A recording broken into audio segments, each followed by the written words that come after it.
अस्सलाम वालेकुम फ्रेंड्स, उम्मीद करता हूँ कि आप सब खैरियत से होंगे। Welcome to my channel Fahad medical. आज हम बात करने जा रहे हैं कि सर्दियों के मौसम में चूँकि बच्चों को बहुत ज़्यादा निमोनिया की शिकायत होती है, तो निमोनिया के हवाले से हमने कौन सी ऐसी एहतियाती तदाबीर करनी होती हैं कि हमारे जो बच्चे हैं वो निमोनिया जैसे फ़ीवर से महफूज रह सके, और हमने कौन सी ऐसी सिरप्स का इस्तेमाल करना है कि अगर हमारे बच्चे को निमोनिया की शिकायत हो जाती है तो उसको हम बर वक्त कंट्रोल में ला सकें।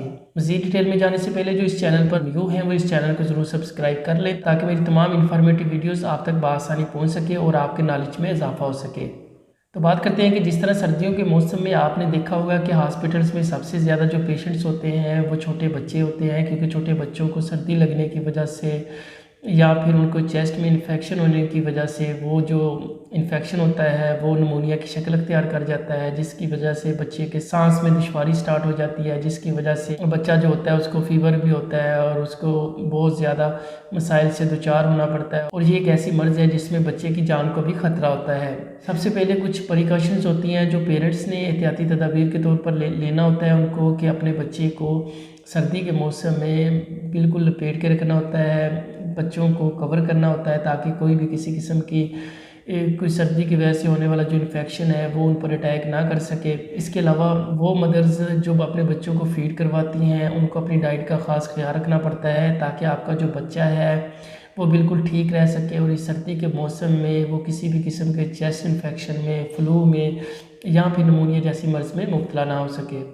याद रखिएगा कि अगर माँ सेहतमंद है तो उसका बच्चा भी सेहतमंद रहेगा। अगर माँ में कोई मसला आ गया है या कोई इन्फेक्शन हो गया है तो वो इन्फेक्शन बच्चे में भी कन्वर्ट हो सकता है।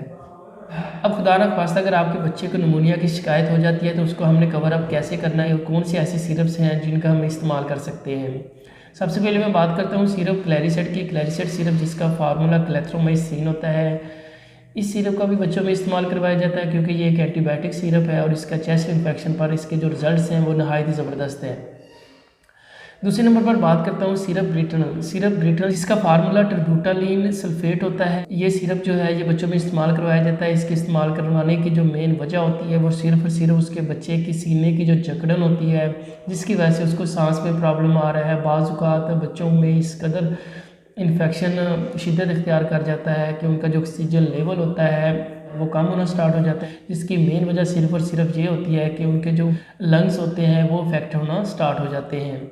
तो ये जो ब्रिटल सिरप है, इस सिरप का जो इस्तेमाल करवाया जाता है, इसके इस्तेमाल करवाने का मेन मकसद सिर्फ और सिर्फ बच्चे की सांस की रवानी और उसकी जो सीने की जकड़न है उसको कंट्रोल किया जा सके। तीसरे नंबर पर बात करता हूँ कि अगर आपके बच्चे को साथ में फ़ीवर है तो फ़ीवर के लिए हम आम तौर पर घरों में भी इस्तेमाल करवाए जाने वाला सिरप है जिसका नाम ब्रूफन है। इस सिरप का आप बच्चे में इस्तेमाल करवा सकते हैं। इसके अलावा बाज़ औक़ात कुछ डॉक्टर्स जो हैं वो बच्चे को इंजेक्शन भी रिकमेंड कर देते हैं, जैसे कि डे लाइन इंजेक्शन जो कि डेली बेसिस पर एक इंजेक्शन या सुबह शाम हाफ इंजेक्शन 500 mg का लगवाया जाता है।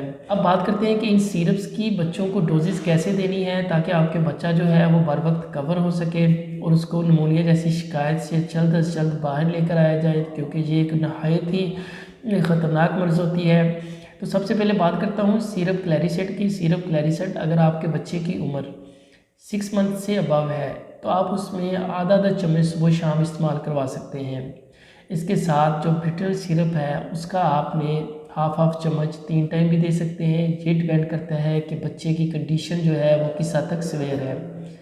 तीसरे नंबर पर बात करते हैं सिरप ब्रूफन की। अगर आपके बच्चे को फ़ीवर है साथ में तो आप हाफ चम्मच जो है वो सुबह शाम दे सकते हैं। अगर वो फ़ीवर जो है वो ज़्यादा हद तक सीवियर है तो आप इसका 3 टाइम भी इस्तेमाल कर सकते हैं।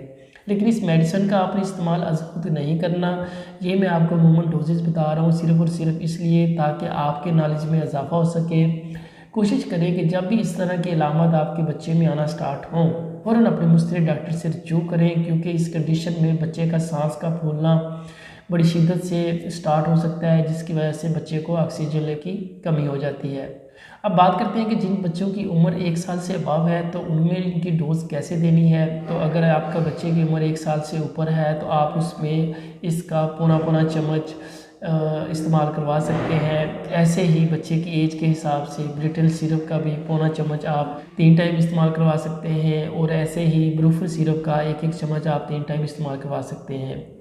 याद रहे कि इन डोजेज़ का जो तयन किया जाता है ये बच्चे की एज के हिसाब से, बच्चे के वेट के हिसाब से करवाया जाता है। ऐसे ही इसकी मज़ीद डोजेज़ जो हैं वो बच्चे की एज को देखते हुए साथ साथ थोड़ी थोड़ी बढ़ानी होती हैं ताकि बच्चे का जो इन्फेक्शन है वो बर वक्त कवर हो सके।